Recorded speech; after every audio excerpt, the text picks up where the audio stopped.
In the heart of Lagos, where the skyline gleamed with the promise of a better life, lived a girl named Amara. She was the daughter of a humble fisherman, raised in the bustling slums of Makoko, where the shimmering waters of the lagoon met the harshness of poverty. Amara, with her bright eyes and radiant smile, had always dreamed of a life beyond the small wooden shack her family called home. But dreams cost money, and money was something her father could never seem to find. At 18, Amara was beautiful, intelligent, and full of ambition. Yet she carried a secret burden. Her father had fallen ill, and the medical bills were mounting. Her mother had passed away years ago, leaving her to care for her father and younger brother, Jide. No one had offered help, and Amara had begun to feel the weight of her family's survival resting entirely on her slender shoulders.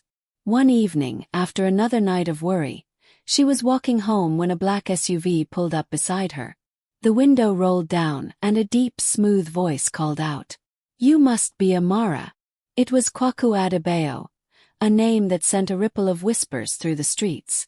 Kwaku was the CEO of one of the wealthiest tech firms in Africa, a billionaire with power and connections from Lagos to Johannesburg. He was a man whose name was known even in villages deep in the bush, a man whose fortune seemed endless. "I've heard about you," Kwaku said, his gaze piercing. "You're clever, resourceful. And I have an offer."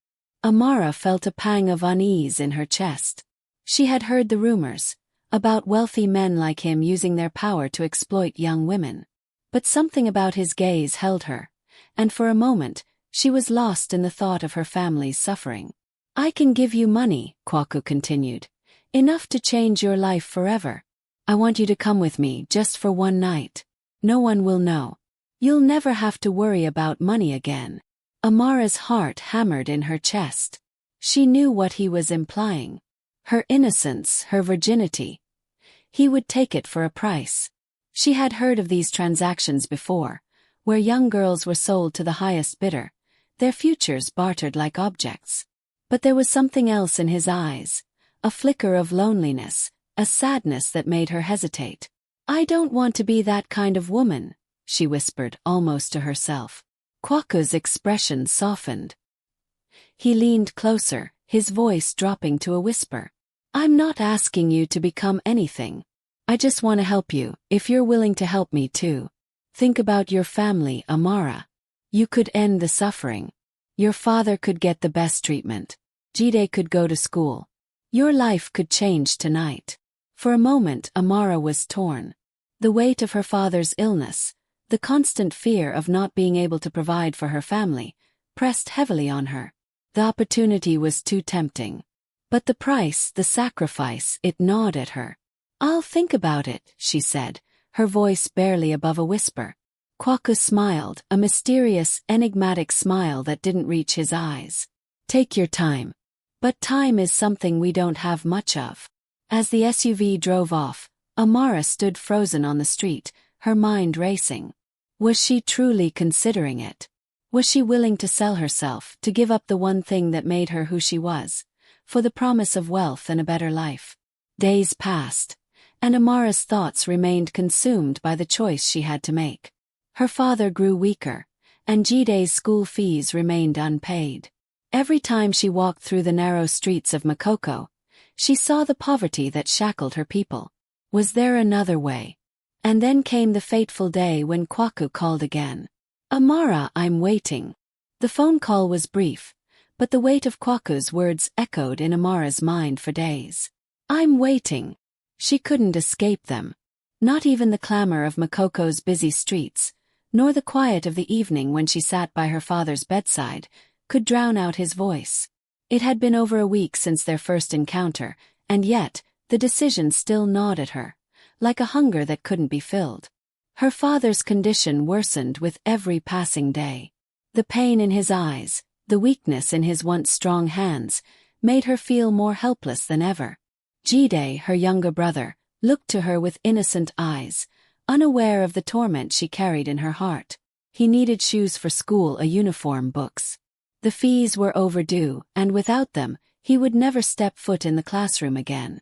But the cost of those things, the price of those dreams, felt like an insurmountable mountain she could never climb. Amara sat on the edge of the bed, her hands trembling as she held the phone. Kwaku had called twice in the past 2 days, each time leaving a message.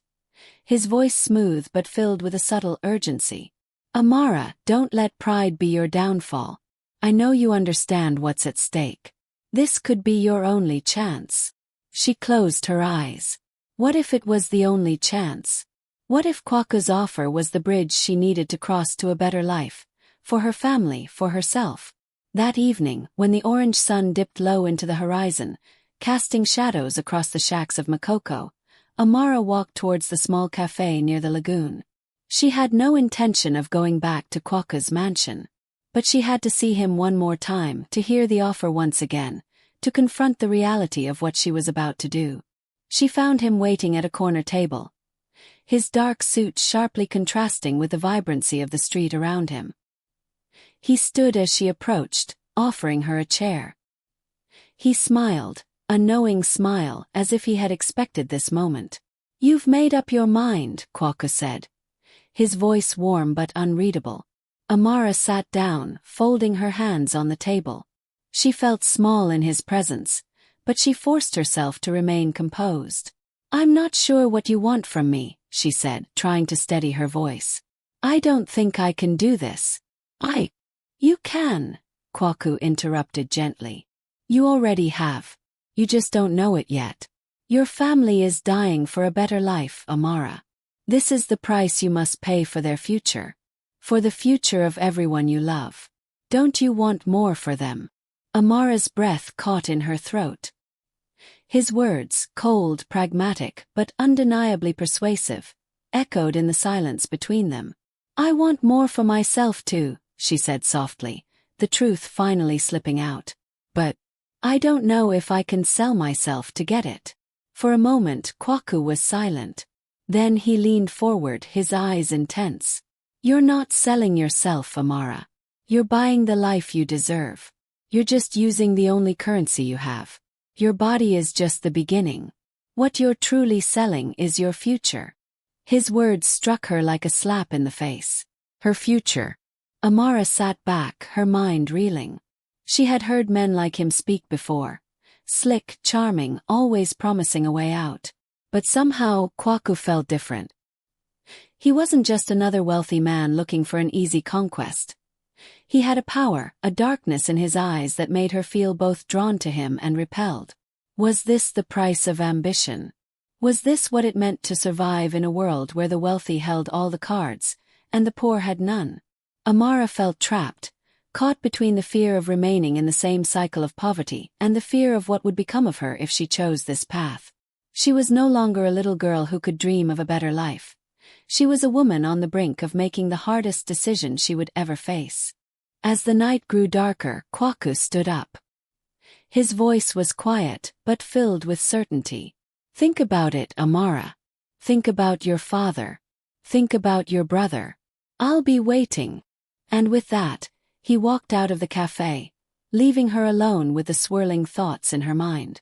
The night after Kwaku's visit, Amara couldn't sleep.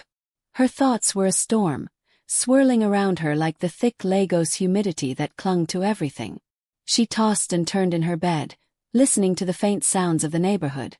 Children laughing, street vendors shouting, and the occasional sound of a car engine revving. But none of it could quiet the chaos in her mind. She had told herself she was stronger than this. That no matter how hard life got, she would never compromise her integrity. But now, faced with the reality of her father's illness, the unpaid fees for Jide's school, and the unrelenting grip of poverty around her family's neck, the lines between right and wrong blurred. Was survival enough to justify everything?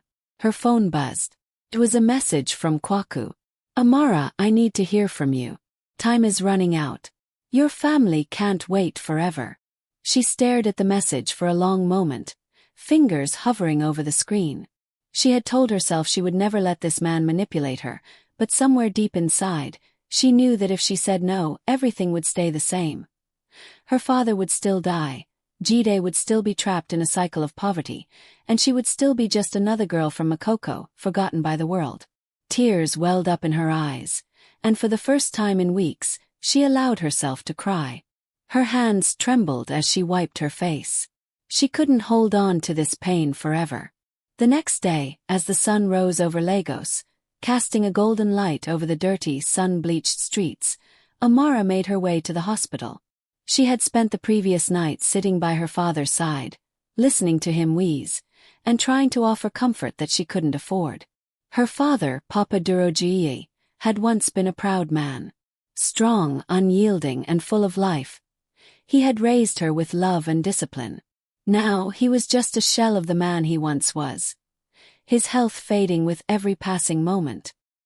His face, usually filled with the energy of the sea, was now pale and drawn. "Papa," she whispered, sitting beside him, "I've been thinking about how to fix things. How to make it better for all of us. But I don't know what to do anymore." Her father's eyes fluttered open, his gaze soft, but still filled with wisdom. "You've always been a strong girl, Amara," he said, his voice weak but steady. "But strength doesn't always come from what you can carry. Sometimes it comes from knowing when to ask for help." Amara nodded, her chest tight. She had always tried to be strong, too strong perhaps. But now, more than ever, she understood the weight of her choices. "I'm doing my best, Papa," she said softly. "I want to make everything better. For you, for Jide." Her father's eyes shone with pride. "You've always wanted the best for us, Amara. But don't lose yourself in the process. The price of a dream can sometimes be too high." The words hit her like a wave. The price of a dream. Later that evening, as the sun began to set once again, Amara found herself walking to the address Kwaku had given her. She had made her decision. Her hands were clenched into fists at her sides, her heart pounding with every step she took. She didn't know what to expect, what exactly she was walking into. But she had to face him. She had to take the plunge, no matter how much it terrified her. When she arrived at the gated mansion in Victoria Island, she hesitated at the entrance. The tall iron gates were like something out of a fairy tale, an opulent dream that she had never belonged to. But tonight she was about to enter it. A uniformed driver opened the gate for her, his expression blank. He didn't ask questions, just nodded and gestured for her to get in. The mansion was even more intimidating up close. Marble floors, chandeliers that glittered like stars, and the kind of luxury that felt almost suffocating. She followed the driver down a long corridor into a sitting room, where Kwaku stood by the window, looking out over the city. "You came," he said simply, not turning to face her immediately. Amara didn't reply. She couldn't. The words were caught in her throat. Instead, she just stood there, fighting the turmoil inside her. Finally, Kwaku turned and looked at her. His expression was unreadable. "I told you there was no turning back," he said, his voice gentle, but filled with an undeniable finality. "But I'm glad you came. You've made the right choice." Amara swallowed hard. She had wanted to believe that she was making the right choice, that she was doing this for her family. But the doubt that swirled in her chest threatened to drown her. "I don't know if I can do this," she whispered, the words slipping out before she could stop them. Kwaku's gaze softened, and for a moment, he looked almost human. "You're not alone, Amara. You have nothing to fear. I won't hurt you. I just want to help you. To help all of us." But his words, meant to comfort, only made her feel more lost. All of us. Was she truly helping her family, or was she simply feeding into a cycle that she would never escape? Before she could say anything else, there was a soft knock at the door. A woman entered the room, her presence commanding but warm. "Aminata," Kwaku greeted her with a nod. "I'll leave you two to talk. Amara, she'll help you understand everything you need to know." As Kwaku turned and walked out of the room, Amara's eyes stayed fixed on Aminata. She had a quiet elegance, the kind that made her seem untouchable, like someone who had seen it all and survived. There was something about her that made Amara uneasy, and yet intrigued. Aminata smiled at her, a knowing look in her eyes. "Don't be afraid, Amara. I was once in your shoes.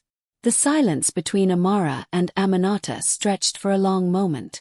Aminata's gaze was steady, yet there was something almost maternal in the way she looked at Amara, like someone who had weathered storms herself and now saw the same uncertainty in the young girl's eyes.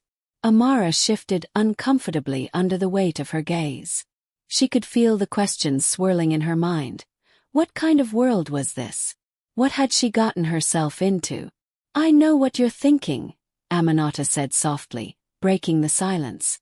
"That you've walked into a world that feels too far removed from your own. But believe me, we're not so different."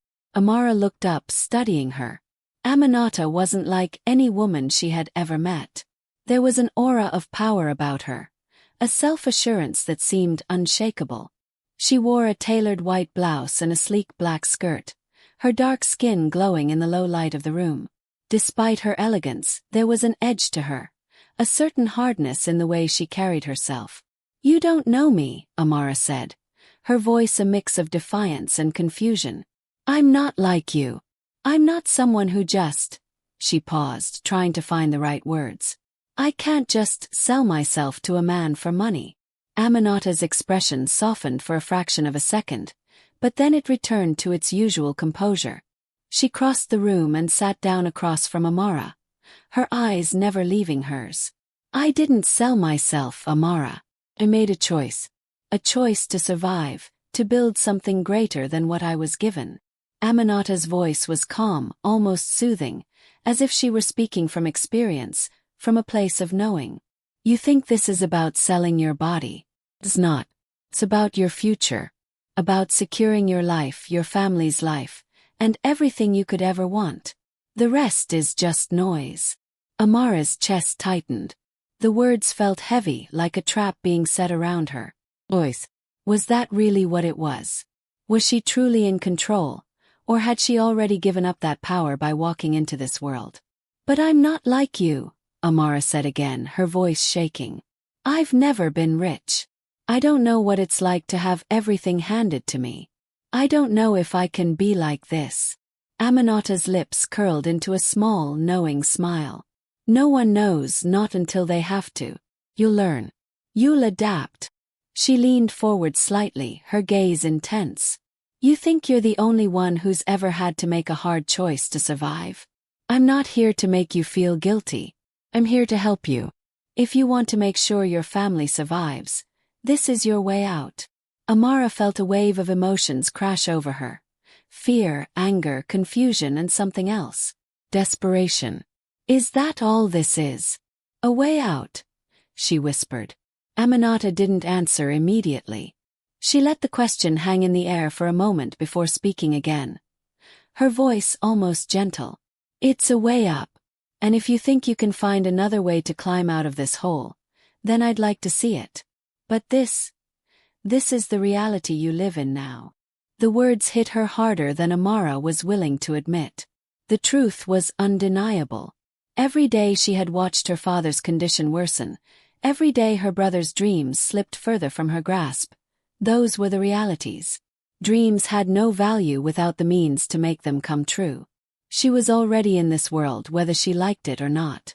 Hours later, Amara stood on the balcony of Kwaku's mansion, the cool night air brushing against her skin. The city of Lagos stretched out below her, a vibrant and chaotic landscape, full of people chasing dreams, even if those dreams came at a price. She thought about her father, lying weak and frail in the hospital bed. She thought about Jide, his bright eyes full of hope, unaware of how close they were to losing everything. Her thoughts were interrupted by a soft voice behind her. "Are you ready?" It was Kwaku. He had appeared quietly, like a shadow, his presence looming behind her. She turned slowly to face him. His gaze was unreadable, yet there was something in his eyes, something that almost looked like understanding. Amara nodded, but inside, her heart felt as though it was splitting in two.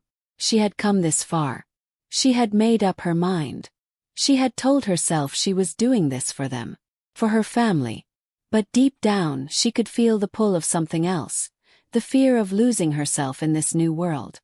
"I'm ready," she said, though her voice wavered slightly. Kwaku stepped closer. his eyes softening as he studied her. Good. It's never easy, but you'll see, Amara. In time you'll realize you made the right choice. Your life will change tonight.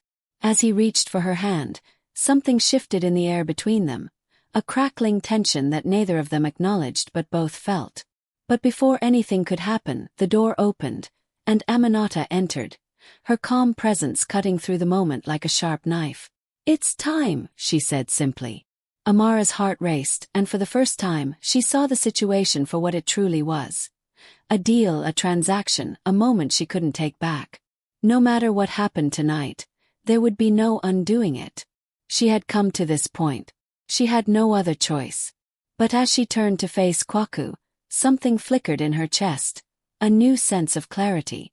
No one told her this would be easy. Amara stood frozen as Aminata stepped forward, her presence commanding, her eyes sharp. It was as if the very air in the room shifted the moment she walked in. For a moment, Amara considered backing out, turning away from everything. She could still walk out, could still run back to her father and brother, to the life she knew before everything got tangled in the web of Kwaku's world. But then she looked at Kwaku, standing there, his calm face betraying no hint of the tension that had been building in her chest. He knew she was struggling. He could see it in her eyes. The desperation. The conflict. "You don't have to do this," Kwaku said, his voice low, almost gentle. "But you should understand, if you want to make a real change, a lasting change, this is the only way. Your family will have the future they deserve. You'll have the life you've always dreamed of." His words washed over her, almost hypnotic in their simplicity. The future they deserve. But was this really about their future?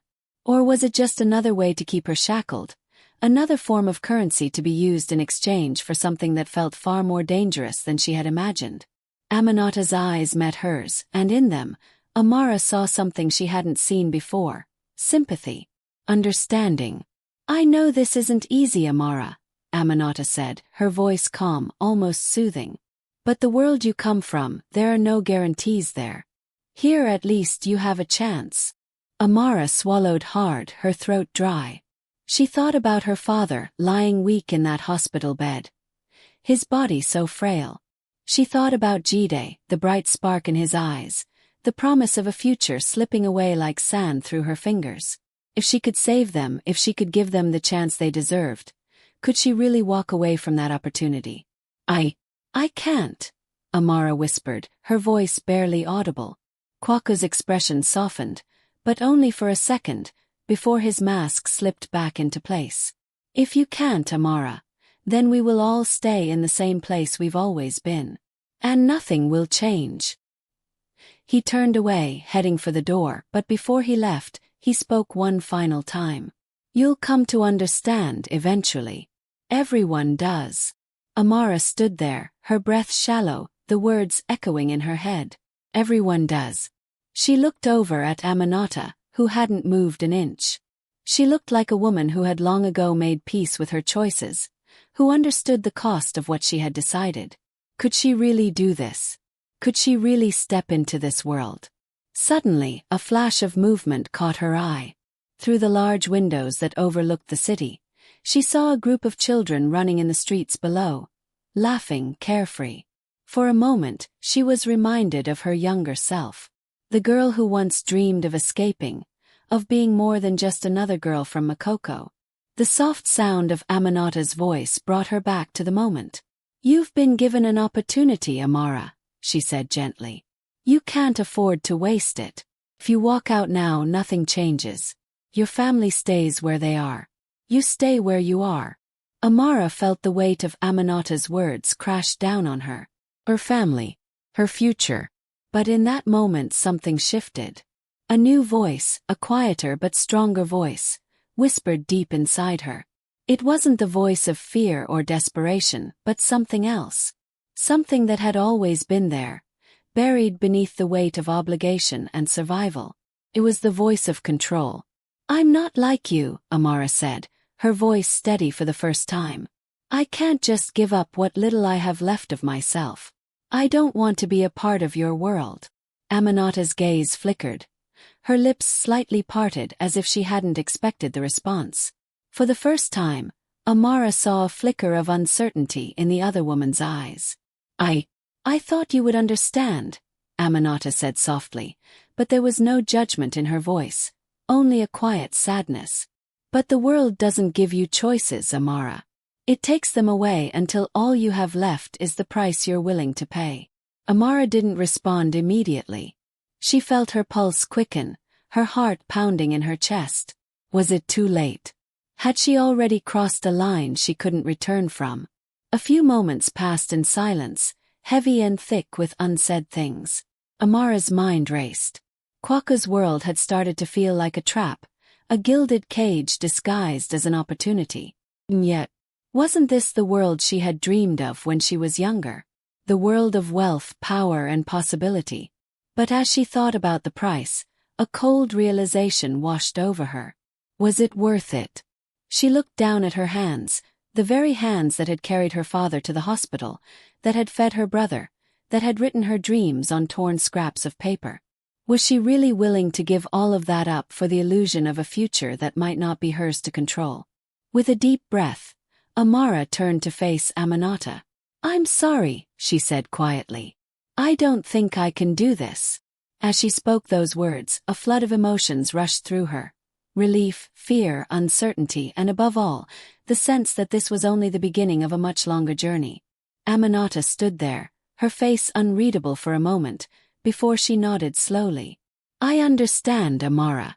But remember, there are always consequences.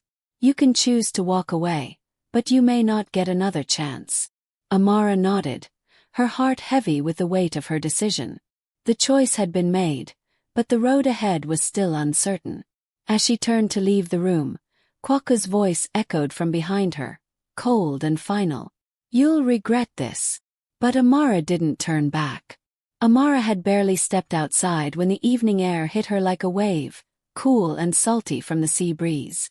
Her mind felt heavy, too heavy for her body, but she couldn't stop the feeling that something had shifted.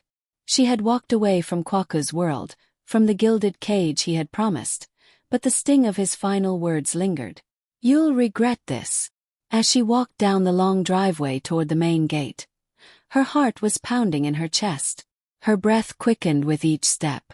But she knew one thing for sure. She had made the right decision. She had chosen herself. But as she turned the corner, a soft voice called out her name, pulling her from her thoughts. "Amara." She stopped, heart fluttering, her chest tight with a mixture of exhaustion and anticipation. She didn't need to turn around to know who it was. She had felt him before, Olamide. Olamide was different from the men she knew. He wasn't rich. He wasn't part of the world that promised everything but gave nothing. He was quiet, kind, and often walked the same streets she did, the same alleys, the same corners. They had shared many moments, though never the kind that could be called anything more than fleeting connections. Glances, shared laughter, and occasional conversations as they passed each other in the market or along the crowded roads of Lagos Island. But Olamide had a way of making her feel like she was more than just the poor girl from Makoko. In his presence, her worries seemed distant. She could forget, if only for a moment, the heavy weight of responsibility that followed her like a shadow. Today there was something different in his eyes, an intensity that had been absent before. Concern. "Amara," he repeated, his voice soft but urgent. "I've been looking for you." She turned slowly, her heart racing. "Olamide, what are you doing here?" "I've been worried. After I heard about your father, after you disappeared from the hospital without telling anyone." He stopped himself, stepping closer. "You're not okay, are you?" Amara felt her throat tighten. For a moment, she wanted to break down in front of him, to confess every thought, every fear she had been keeping bottled up. But she couldn't. Not like this. Not now. "I'm fine," she said, her voice steadier than she felt. "I just needed some space." He didn't believe her.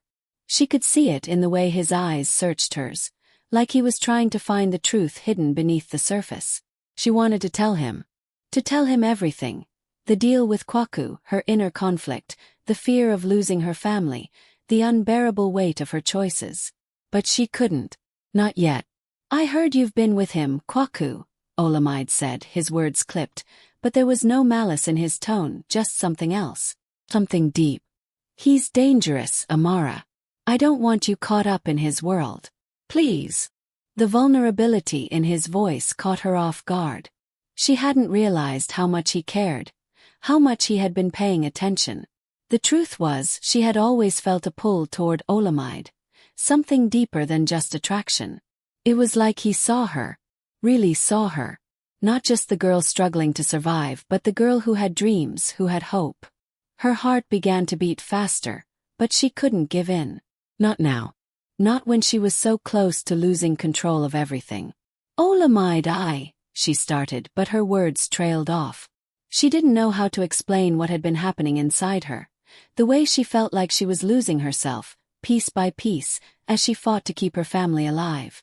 Before she could finish, Olamide took a step closer, his hand gently reaching for hers.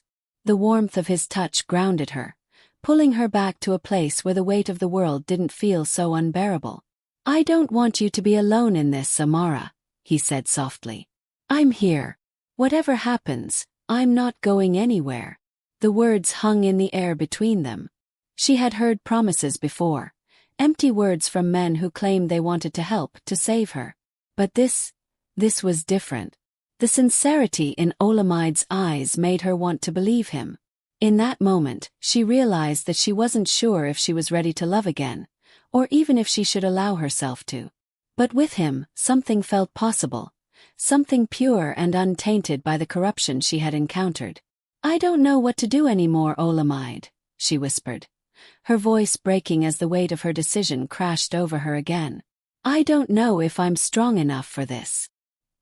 He squeezed her hand, his thumb brushing gently across her palm. You don't have to be strong alone, Amara. We can face this together. For the first time in days, Amara allowed herself to believe in something else, the possibility of love, of connection, of hope. She wasn't sure what the future held, but with Olamide, she felt like she could breathe again. Like maybe, just maybe, there was a chance for something better. As the moonlight bathed the streets of Lagos, Amara and Olamide stood there, their hands intertwined, the world around them still and quiet. For that brief moment, she could forget about Kwaku's promises and Aminata's warnings. For just a little while she could believe in the power of something more, something real. But as she gazed into Olamide's eyes, she knew one thing for sure. No matter how much she cared for him, the road ahead wouldn't be simple. The price of dreams, of love, survival and sacrifice, was never easy. Weeks had passed since Amara made the decision to walk away from Kwaku's world. The weight of her choice had not been easy to carry, but with each day, she felt a little lighter. Kwaku had tried to contact her several times, but each call, each message she had ignored. The world he represented had no place in her life anymore. Her father's condition had worsened at first, but something had changed when Amara refused to give up on him. With her determination, her unwavering belief in the power of family, and the support of Olamide, things started to turn around. Her father, Papa Duroji, had begun to show signs of improvement. The doctors had been surprised at how quickly he was recovering. Amara's dedication to his care, the love she had poured into his recovery, had made all the difference. Njide, her little brother, was finally enrolled in school with a scholarship she had fought hard to secure. The doors that seemed closed had slowly begun to open, and for the first time in what felt like forever, Amara allowed herself to dream again. One evening, after a long day of work and tending to her father, Amara found herself standing outside her small home, looking up at the starry sky. It was an unusually clear night, the stars bright against the deep blue canvas of the heavens. She had always found peace in the stillness of the night. It was a time to think, to reflect, to breathe. "You've come a long way, Amara," a voice said behind her. She turned, a smile lighting up her face as she saw Olamide walking toward her. He was carrying a basket of fruits, her favorite mangoes, and a bouquet of bright yellow flowers. "I thought you could use some cheering up," he said, grinning as he handed her the flowers. Amara laughed softly, the sound genuine and warm. You always know how to make me smile. Olamide stepped closer, and for a moment, they stood in comfortable silence, the sounds of the city in the distance. You've worked so hard, he said quietly, looking at her with admiration. I'm proud of you, Amara. You didn't just survive, you fought for everything that matters. You're stronger than you even realize. Amara felt a lump in her throat. She had fought so many battles, often alone, but having Olamide by her side had made the difference. His unwavering support had been the foundation she needed to build a better life. I couldn't have done it without you, she said softly, turning to face him fully. You've been here for me when it felt like the world was against me. You've helped me see that there's more than just surviving. He smiled, brushing a strand of hair from her face. His eyes soft and sincere. Amara, you've always had it in you. I just helped you see it. She gazed at him for a moment, her heart full. There was something about Olamide that made her feel like she was truly home, like she had found a place where she could be herself, without pretending, without fear. Olamide, I don't know what the future holds, she began, her voice trembling slightly. But I know one thing, I want to face it with you. He took a step forward, lifting her hand to his lips. Then let's face it together. Whatever comes, we'll build it side by side. You don't have to carry everything alone anymore. Amara felt the tears come, but they weren't tears of sadness. They were tears of relief, of joy. This was love. This was real.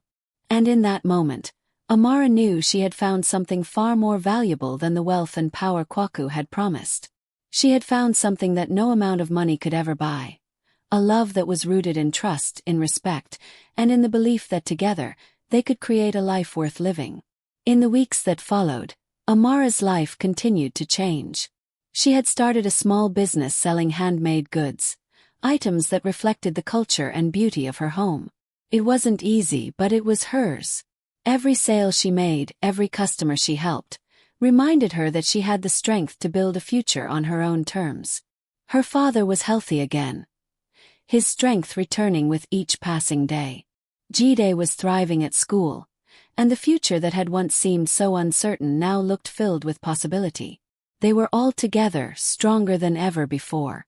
One day, as Amara and Olamide walked along the waterfront, watching the sunset paint the sky in hues of gold and orange, Olamide stopped and turned to her, his face serious. Amara, I know we've both been through a lot, but there's something I've been wanting to ask you. Amara raised an eyebrow, her heart suddenly racing. What is it? Olamide took her hands in his, looking deep into her eyes. Will you marry me? Amara's breath caught in her throat. She wasn't expecting this, not now. But as she looked at him, she realized that her heart had known all along. Yes, she whispered, her voice thick with emotion. Yes, I will. They embraced, the warmth of the moment sealing the promise of a future they would build together. Years later, Amara stood in front of a bustling crowd at the opening of her new community center, the Duroji Foundation, named after her father. The foundation's mission was to support women and children in underprivileged communities, offering them the tools they needed to create their own opportunities. It was her dream come true. Olamide stood beside her, his arm around her waist. Their love had only grown stronger with time.